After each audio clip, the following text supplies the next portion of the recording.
Hi అండి, welcome to మాయా రుచులు. ఈరోజు రెసిపీ వచ్చేసి ఎంతో రుచిగా ఉండే పుదీనా నిల్వ పచ్చడి అండి. చాలా టేస్టీగా ఉంటుంది. ఈ ప్రాసెస్లో చేయండి, 6 నెలల దాకా నిల్వ ఉంటుంది. ఇప్పుడు ఈ రెసిపీ ఎలా చేసుకోవాలో వీడియోలోకి వెళ్ళిపోదాం. ముందుగా పుదీనాని ఇలా ఒలుచుకొని పెట్టుకోవాలండి. ఇలా గిన్నె ఒకటి తీసుకొని కొలుచుకోవాలి. మనం ఏ గిన్నెతో కొలుచుకుంటామో అదే గిన్నెతో ఉప్పు, కారం అన్నీ కొలిచి వేసుకోవాలి. నేనైతే ఈ గిన్నెతో కొలుస్తున్నాను. 3 గిన్నెలు కొలిచి తీసుకుంటున్నానండి. రైస్లోకైనా ఏ బ్రేక్ఫాస్ట్లోకైనా సూపర్గా ఉంటుందండి. ఇలాంటి చట్నీలు ఇంట్లో చేసి పెట్టుకొని ఉంచుకుంటే హెల్త్కి కూడా చాలా మంచిదండి. ఇలా 3 గిన్నెలు కొలిచి తీసుకున్నాను. మిగిలిన ఆకుతో పుదీనా రైస్ చేస్తున్నానండి. ఆ వీడియో లింక్ కింద డిస్క్రిప్షన్లో ఇస్తాను. ఆల్రెడీ చేశాను, చూడండి. ఇలా శుభ్రంగా కడిగి ఫ్యాన్ కింద ఆరబెట్టుకోవాలండి. ఎండలో ఆరబెట్టుకోకూడదు, ఫ్యాన్ కింద ఆరబెట్టుకుంటేనే బాగుంటుంది.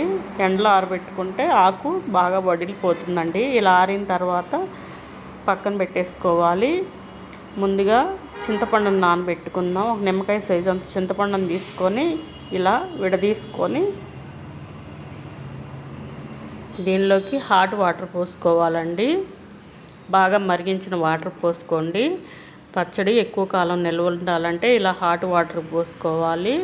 చింతపండు కూడా బాగా తొందరగా నానుతుంది. ఇలా పోసుకొని పక్కన పెట్టేసుకోవాలి. ఇప్పుడు స్టవ్ మీద కళాయి పెట్టుకొని 2 టేబుల్ స్పూన్ ఆయిల్ వేసుకొని ముందుగా శుభ్రం చేసి పెట్టుకున్న పుదీనా ఆకును వేసుకొని మగ్గించుకోవాలి ఆయిల్లో. ఇలా తిప్పుతూ ఉండగానే ఆకు అనేది మగ్గిపోతుందండి.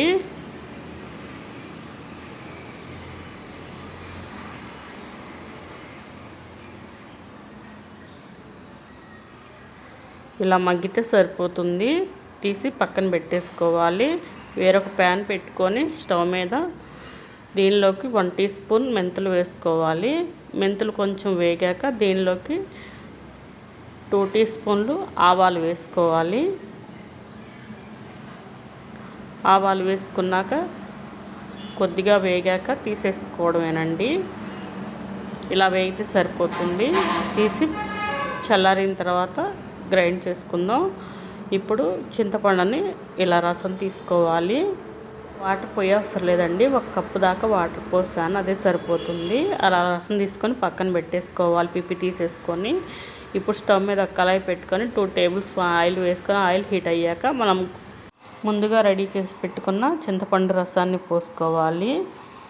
ఈ చింతపండు రసం ఆయిల్లో 5 నిమిషాలు ఉడికాక దీనిలోకి 1/2 కప్పు సాల్ట్ వేసుకోవాలి. వేసుకొని ఇలా గంటతో బాగా మిక్స్ చేసుకుంటూ ఉడికించుకోవాలి.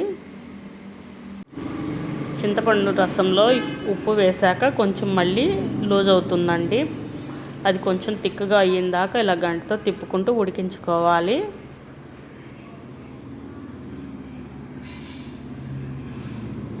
ఇలా ఉడికితే సరిపోతుందండి. తీసి పక్కన పెట్టేసుకుందాం. ఇప్పుడు మిక్సీ జార్లో ఆవాలు, మెంతులు వేసుకొని గ్రైండ్ చేసుకుందాం. ఇలా గ్రైండ్ చేసుకుంటే సరిపోతుంది. ఒక ప్లేట్లో తీసేసుకొని పక్కన పెట్టేసుకుందాం. ఇలా ప్లేట్లో తీసుకొని పక్కన పెట్టేసుకోవాలి.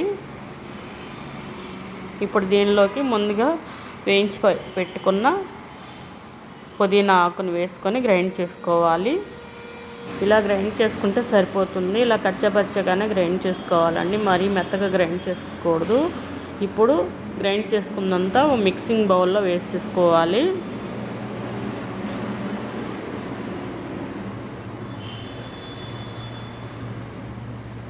ఇలా వేసుకున్నాక దీనిలోకి 1/2 కప్పు దాకా కారం వేసుకోవాలండి. ముందుగా ప్రిపేర్ చేసి పెట్టుకున్న ఆవాలు, మెంతిపొడి వేసుకోవాలి.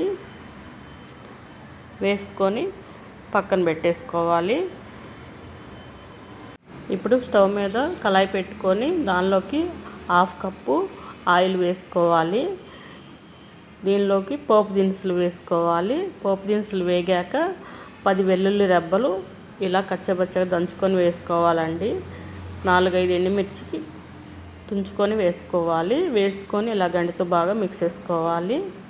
ఇవన్నీ ఫ్రై అయ్యాక చల్లారిన తర్వాత పచ్చళ్ళలో వేసుకోవాలండి. ముందుగా వేసుకోకూడదు. ముందుగా వేసుకుంటే పచ్చడి అనేది కలర్ మారిపోతుంది. ఇప్పుడు చల్లారిన చింతపండు గుజ్జును పోపును కలిపి పచ్చళ్ళలో వేసేసుకొని ఇలా మిక్స్ చేసుకోవాలండి. బాగా మిక్స్ చేసుకొని రైస్లో కానీ ఏ బ్రేక్ఫాస్ట్లో అయినా సర్వ్ చేసుకొని తింటే చాలా టేస్టీగా ఉంటుందండి. మీరు కూడా ట్రై చేసి మీకు ఎలా వచ్చిందో కామెంట్లో తెలియచేయండి. మా ఛానల్ని like and share and subscribe చేసుకోండి. Thank you.